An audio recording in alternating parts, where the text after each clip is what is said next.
তো guys Flipkart থেকে এইমাত্র আমার পার্সেলটা আসলো আর এর মধ্যে রয়েছে জুতো। আর এই জুতোটা অর্ডার দিয়েছিলাম আমি নেই করে সপ্তাহখানেক তো হবেই। আর এখন আমি ঘুরতে যাব বলে রেডি হয়ে বসেছিলাম, কিন্তু আমার কাছে পরার মতো একটা জুতো পছন্দ হচ্ছিল না। তাই ভাবছিলাম যে কি কোনটা পরে যাব, কোনটা পরে যাওয়া যায়। তখনই দেখলাম এই জুতোটা হট করে চলে আসলো। আর এই জুতোর বাস্কটা খোলার সময় আমার তো সেই এক্সাইটমেন্ট, কারণ এই নতুন জুতো পরেই আমি এখন ঘুরতে যাব। আর বেরোনোর আগে জুতোটা পরে দেখছিলাম আমাকে কেমন লাগে। তারপরে আমি রিনিকে আনার জন্য ওর বাড়ির দিকে যাচ্ছিলাম, আর আমি দেখলাম যে আমার গাড়ির কি অবস্থা ধুলোতে। নতুন জুতো পরে যাচ্ছি আর গাড়ির অবস্থা দেখো। আর এদিকে নতুন বছর পড়তে পড়তে এত ঠান্ডা পড়ে গেছে, ওই জন্য দুপুরবেলাতে সোয়েটার টুপি যা আছে সব চাপিয়ে একেবারে বেরিয়ে পড়লাম, যাতে আবার বাড়িতে না আসতে হয় পড়ার জন্য। আর এদিকে তো রিনি ঠান্ডার জন্য মাথায় টুপি পরেছে, তার উপর আবার জ্যাকেটের সোয়েটারও মাথার উপর চাপিয়ে নিয়েছে, ওর নাকি এতটাই ঠান্ডা লাগছিল রাস্তায়। তারপর আমরা এখানে আলোচনা করতে করতে যাচ্ছিলাম যে চল তাহলে প্রথমে মলেই যাওয়া যাক, তার ওখান থেকে কিছু জিনিস শপিং করে নেওয়া যাবে, যদি কোনো ডিসকাউন্ট থাকে তাহলে তো ভালোই হয়। তারপর আমি নিচে গাড়ি পার্কিং করে নিয়ে ভাবলাম এই লিফটে করেই ওপরে যাওয়া যাক। আর আমি ওকে বলছিলাম যে এই বাটনটা যদি ৩-৪ বার এখানে টেপা হয় তাহলে কি হতে পারে। তারপরে লিফটে ওঠার পর আমি বললাম নে ভাই যা কটা ছবি তুলে দে আমার, দেখ আমি কত সুন্দর পোজ দিচ্ছি। কিন্তু আমি ভুলে গেছিলাম যে লিফটে কিছু সুইচ আছে যেগুলো না টিপলে লিফটে এক জায়গাতেই দাঁড়িয়ে থাকবে। তারপরে লিফট থেকে নামার পরে আমরা দেখলাম প্রতিবারের মতো আমি সেই ভুল ফ্লোরেই চলে এসেছি। আমি যাব ১ নম্বরে আর চলে এসেছি আমি ২ নম্বরে।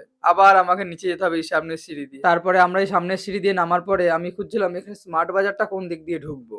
তখনই দেখলাম যে এই ছোট ছোট বাচ্চারা গাড়িগুলো চড়ছে, আর এদের দেখে আমারও মনে হচ্ছিল যে এই গাড়িতে বসবো, কিন্তু এই গাড়িগুলো আমার জন্য নয়। তারপর ইনিকে বললাম চল এখান থেকে আর দেখে লাভ নেই, আমাদেরকে বসতে দেবে না, চল আমরা স্মার্ট বাজারের দিকেই যাই। আর স্মার্ট বাজারের মুখে ঢোকার সময় রিনির মুখের হাসিটা অন্যরকমই ছিল, ও যেন ডিসকাউন্ট থেকে একটু বেশি খুশি হয়ে যাচ্ছিল দেখলাম। আর ভেতরে গিয়ে প্রথমে আমি রিনিকে বলছিলাম এই দেখ সার্ফের প্যাকেট, এখানে অনেক ডিসকাউন্ট দিচ্ছে। আর ওকে বলছিলাম এই দেখ এটা এদিক থেকে এদিকে টানলে টিভিতে অ্যাডের মতো পুরো জামাটা সাদা হয়ে যাবে। আর এদিকে রিনিকে দেখে তো আমার খুব হাসি লাগছিল, কারণ একটা কোল্ড ড্রিঙ্কস এর বোতলও কিছুতেই তুলতে পারছিল না, এত হালকা জিনিসও কিছুতেই উঠাতে পারছে না। তারপরে আমি এখানে দেখতে দেখতে যাচ্ছিলাম, আরে ভাই ডিসকাউন্ট কই, যার জন্য আমার এত দূর থেকে আসছে ডিসকাউন্টই তো নেই, ডিসকাউন্ট ছাড়া আমি কোনো মাল নেবো না, এখানে সব মালের দাম বেশি। তারপরে আমি রিনিকে বললাম চল এখান থেকে বেরিয়ে যাই, কারণ ফালতু আসা হলো এই টাইমটা যদি কোথাও ঘুরতে যেতাম কাজে দিত, ফালতু আসলাম কোনো ডিসকাউন্ট নেই, এর আগের বার ডিসকাউন্ট দিয়েছিল তার জন্য এখানে আসা। তারপর আমি রিনিকে বললাম শপিং করিনি তো কি হয়েছে, একটা কাজ কর তুই আমাকে কিছু ছবি তুলে দে, এই ছবি তুলেই এখান থেকে আজকে আমি যাব।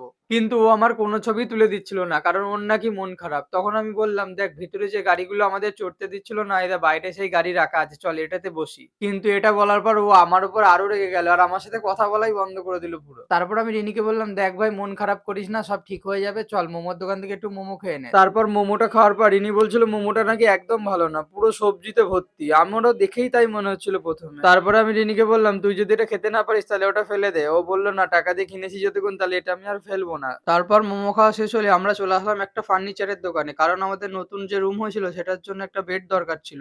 আর তোমরা আগের ভিডিওতে দেখেছিলে যে আমরা একটা ওয়ার্ডরোব কিনে নিয়ে গেছিলাম, কিন্তু এখনো পর্যন্ত বেড আর অন্য কিছুই কেনা হয়নি। তারপর এনারা আমাদের কিছু স্যাম্পল দেখাচ্ছিল, কোনোটা ওয়াটারপ্রুফ, কোনোটা ওয়াটারপ্রুফ না, কোনোটা পার্টিকেল বোর্ডের, কোনোটা এমডিএফ বোর্ডের।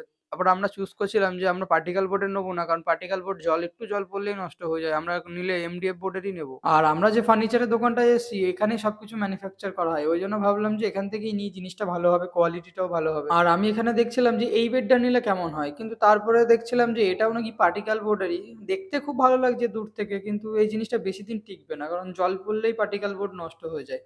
তারপর আমি ওনাকে বললাম যে না পার্টিকেল বোর্ডের নেবো না, আপনি এমডিএফ বোর্ডের কোনো খাট থাকলে এরকমই দেখান। আর উনি বললেন যে আমাদের ব্রাঞ্চে এই মুহূর্তে এমডিএফ বোর্ডের কোনো খাট অ্যাভেলেবেল নেই, উনি আরেকটা ব্রাঞ্চে ঠিকানা দিয়ে দিল এনাদেরই, ওখানে গিয়ে দেখতে বললো। তাই আমরাও সেখানে যাওয়ার জন্য বেরিয়ে পড়লাম।